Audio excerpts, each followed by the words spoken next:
আসসালামু আলাইকুম। আপনারা দেখতে পাচ্ছেন এটি একটি সবুজ কফি।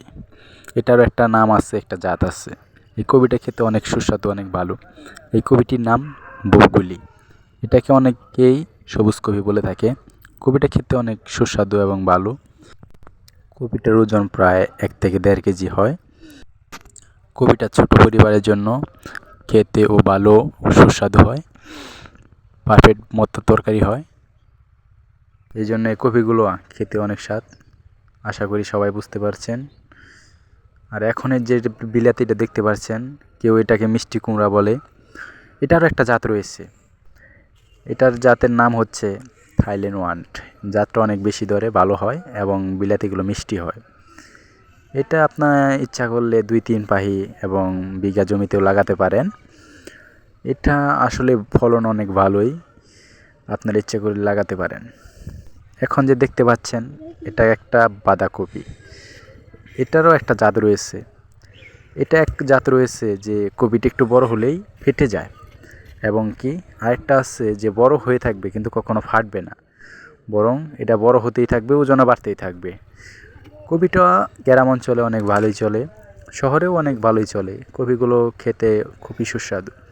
এখন যেটা দেখতে পাচ্ছেন সেটা হচ্ছে পেঁয়াজ ফুল।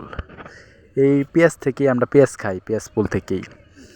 পেঁয়াজ ফুলটা এখানে রোপণ করা হয়েছে। এটা থেকে সোজা সরাসরি জমিতে চাষ করা হবে। এই চাষ থেকেই বড় পেঁয়াজ পাওয়া যাবে।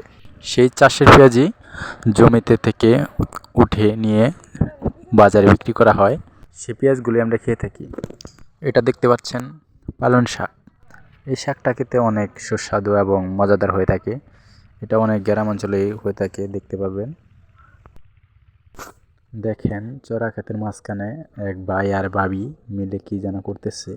চলেন আমরা যাই দেখি ভাই ভাবি মিলে কি কাজ করতেছে। এখন দেখতেছি নাঙ্গল টানতেছে ভাই, আর ভাবি কিসের বিচি জানি কাটতেছে। পরে আমি জিজ্ঞাসা করলাম কি বিচি গাড়েন। পরে জিজ্ঞাসা করার পর সে বলল যে আমি শশা গাছ গাড়ি।